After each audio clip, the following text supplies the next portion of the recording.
अस्सलाम वालेकुम, मैं हूं फखर दुरानी और आप देख रहे हैं फैक्ट चेक पाकिस्तान।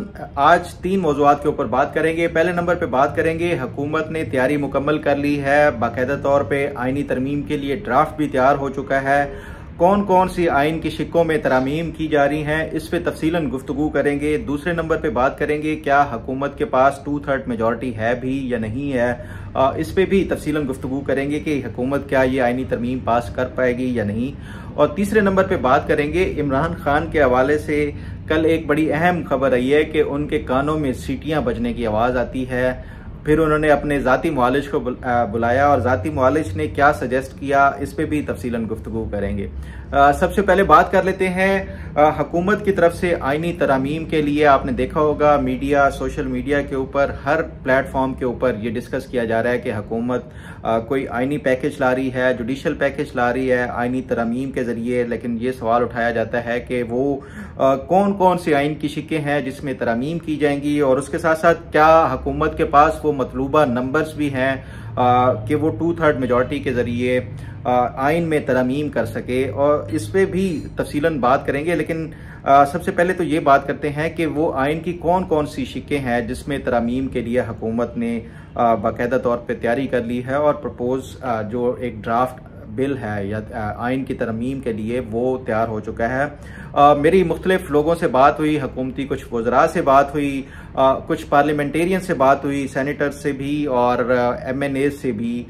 सब लोग ऐसे महसूस हुआ कि बहुत ज़्यादा इस पे राजदारी से काम ले रहे हैं और इसको सीगा राज में रखा हुआ है। कोई भी इस हवाले से इंफॉर्मेशन देने के लिए तैयार नहीं है। जिससे भी बात की है वो ये कहते हैं कि कल होने वाला इजलास और फिर उसके बाद 2 दिन बाद जो जॉइंट सेशन है उसमें भी कोई खास आइन साजी या कानून साजी नहीं हो रही, बल्कि जो इस्लामाबाद में बल्दियाती इंतखाबात होने जा रहे हैं उस हवाले से कुछ जो बल्दियाती इंतखाबात के हवाले से कुछ तरमीम की जानी है या कानून साजी की जानी है, और ये इजलास उस हवाले से है। आपके इल्म में है कि ये जो मौजूदा इजलास बुलाया गया है, ये जो पार्लिमानी सेशंस का जो एक कैलेंडर होता है उससे 3 हफ्ते पहले बुलाया गया है। ये जो इमरजेंसी में बुलाया गया है उसका भी आपको नॉलेज में है कि ये बुनियादी तौर पे सुप्रीम कोर्ट का जो एक डिटेल्ड जजमेंट आनी है उससे पहले ही ये इसमें आइन साजी या कानून साजी करना चाह रहे हैं, क्योंकि इनको ये भी खतरा है कि अगर सुप्रीम कोर्ट की डिटेल्ड जो जजमेंट है उसमें कोई इस तरह का फैसले में लिख दिया गया, किसी हवाले से कोई शराइत या कंडीशंस रख दी गई, तो फिर ये हुकूमत के लिए और इत्तेहादियों के लिए मुश्किल हो जाएगा। तो उससे पहले ही ये जो आइन में तरामीम लाना चाह रहे हैं और जुडिशल पैकेज जो है वो उसको इंट्रोड्यूस करना चाह रहे हैं। मेरी इतलात के मुताबिक एक तो आइन का जो आर्टिकल 175 है जिसमें जुडिशल कमीशन का पूरी तफसीलात बताई हुई हैं कि जुडिशल कमीशन के मेंबरान कौन से होंगे, तैनाती का प्रोसेस क्या होगा, ये सारा एक पूरा प्रोसीजर दिया हुआ है 175A में। तो उसमें कुछ तरमीम या उसमें कुछ तब्दीलियां लाने के हवाले से हुकूमत ने इस पे वो किया हुआ है। मेरी जो सोर्सेज हैं वो ये बताते हैं।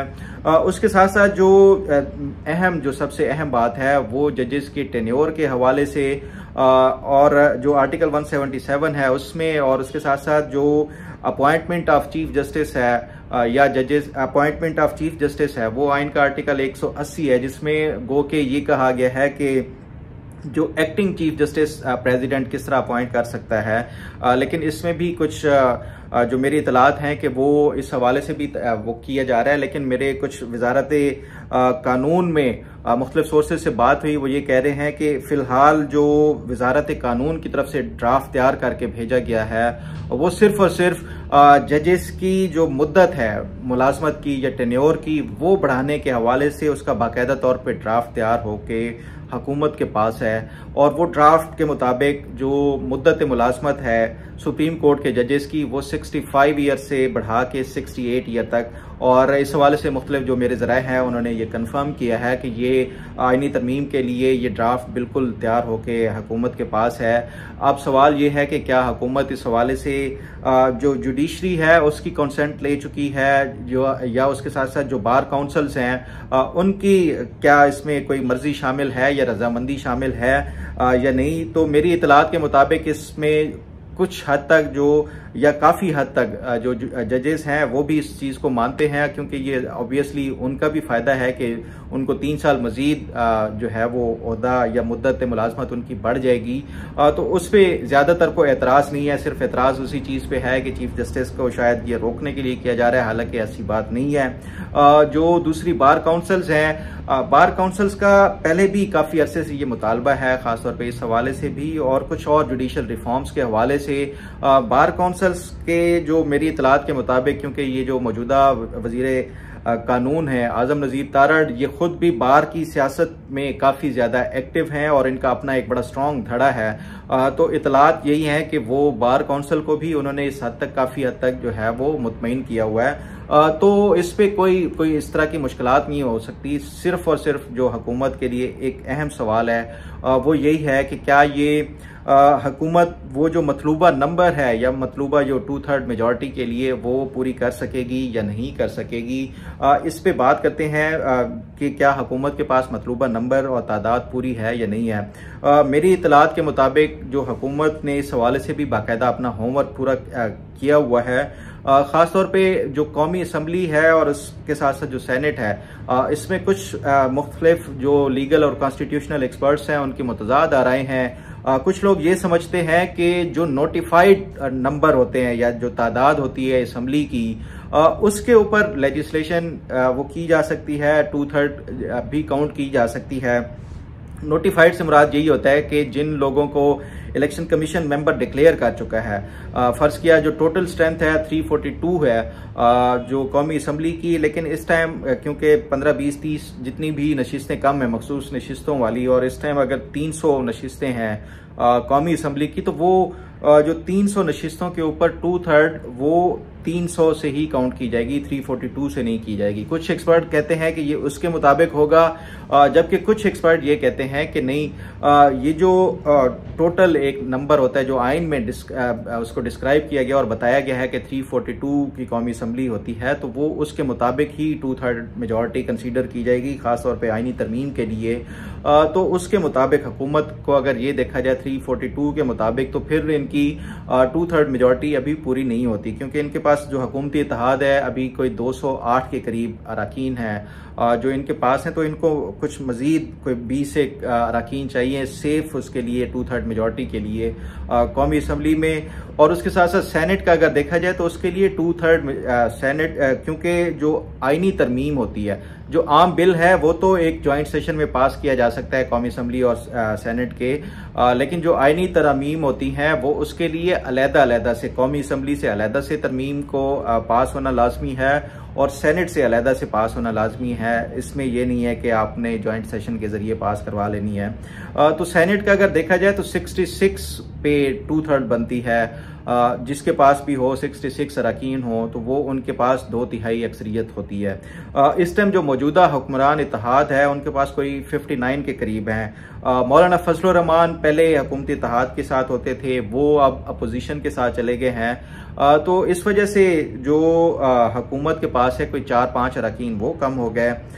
इसलिए कल जो जरदारी साहब थे वो उन्होंने मौलाना फजलुर रहमान से मुलाकात की है और दीगर जो बैक डोर पे भी कुछ लोगों के साथ राब्ते हो रहे हैं। मैंने इस हवाले से पहले ही आपको बताया है कि कुछ जो आज़ाद अराकीन हैं वो उन्होंने भी एश्योरेंस और ये इस हवाले से हुकूमती अराकीन को बताया है कि अगर वो चाहें तो वोट दे सकते हैं। वही बात है कि वो इस्टेब्लिशमेंट जो उसकी तरफ देख रहे हैं कि जिस तरफ इस्टेब्लिशमेंट उनको इशारा करे वो उसकी तरफ चले जाएंगे। तो हुकूमत के जो लोग हैं कुछ वो इस हवाले से तो बिल्कुल बड़े कूल डाउन नज़र आ रहे हैं और कोई उस हवाले से बड़े मुतमईन हैं कि उनके पास मतलूबा नंबर पूरे हैं। लेकिन उसके बावजूद भी कुछ अराकीन जो आउट ऑफ कंट्री थे उनको मेरी इतलात के मुताबिक वापस बुलाया गया है। बाकी जो अराकीन अपने अपने हलकों में गए हुए थे उनको भी वापस बुलाया गया है और ये कहा गया है कि नेक्स्ट वीक जो है वो किसी सूरत बाहर नहीं जा सकते इस्लामाबाद। तो इस हवाले से अब मेरी इतला एक ये है कि जो सेशन परसों रखा गया यानी ये 28 को बुध वाले दिन रखा गया है, उसमें जॉइंट सेशन के हवाले से उससे पहले कोई इलेक्शन कमीशन कोई रिजर्व सीट्स के हवाले से नोटिफाई कर सकता है। पिछली जमातों को दिए जाएंगे क्योंकि जो इलेक्शन एक्ट तरमीमी बिल पास किया गया था उसके मुताबिक वो जो पहले वाला नोटिफिकेशन था उसको ख़त्म करते हुए जिनकी मेंबरशिप सस्पेंड की गई थी उनको बहाल किया जा सकता है। अगर वो हो जाती है तो फिर हुकूमत के पास वो मतलूबा नंबर 2/3 मेजॉरिटी वाला पूरा होगा। तो हुकूमत के बज़ाहिर तो जो प्लान्स हैं और जो पूरा इसके हवाले से मनसूबाबंदी है वो पूरी हो चुकी है, लेकिन उसके बावजूद ये इसको बड़ी राजदारी से काम ले रहे हैं और किसी हवाले से कोई इन्फॉर्मेशन नहीं मिल रही। बहरहाल इस पे जो मजीद अपडेट होगी वो कल और परसों वैसे ही ये क्लियर और सामने आ जाएगी। इस पे जो भी हुआ आपके साथ पेशरफ जो भी हुई आपके साथ शेयर करता रहूंगा। बात कर लेते हैं इमरान खान का। पिछले कुछ दिनों से वो ये शिकायत कर रहे थे कि उनके कानों में सीटियां बजने की आवाजें आ रही हैं। इस हवाले से पहले भी उनको कोई जब ये अडयाला जेल में थे तो शिकायत आई थी, तो हुकूमत ने उस टाइम जो बेनजीर भुट्टो हॉस्पिटल है इस्लामाबाद रावलपिंडी की, उनके ENT के जो स्पेशलिस्ट थे उनको चेकअप कराया था और उन्होंने कुछ मेडिसिन सजेस्ट की थी उस टाइम भी इमरान खान को, तो जिससे उनको काफ़ी हद तक अफाका हुआ था। लेकिन क्योंकि इमरान खान इस हवाले से हुकूमत की तरफ से जो मेडिकल जो वो प्रोवाइड की जाती है, इनको फैसिलिटीज़ प्रोवाइड की जाती हैं या चेकअप कराया जाता है, तो इमरान खान मुतमईन नहीं होते। वो अपने जो पर्सनल जो डॉक्टर हैं शौकत खानम की तरफ से वो उनसे ज़्यादा वो कंफर्टेबल रहते हैं, तो उन्होंने एक दरख्वास्त दी हुई थी कि वो चेकअप कराना चाहते हैं। कल उनकी मेडिकल जो शौकत खानम हॉस्पिटल की जो टीम थी उन्होंने चेकअप किया, तो उन्होंने दोबारा से उसी डॉक्टर जो बेनजीर भुट्टो हॉस्पिटल के डॉक्टर ने ENT स्पेशलिस्ट ने वो उनको सजेस्ट की हुई थी मेडिसिन, वो दोबारा लेने का कहा है। तो उससे अब ये इमरान खान की उम्मीद यही है कि कानों में जो सीटियां बजना है वो बंद हो जाएंगी और वो फिर से एक बार जो है वो बिल्कुल सेहतयाब होके, और ये इस हवाले से जो कोई लाहक थी उनको मर्ज वो भी ख़त्म हो जाएगी।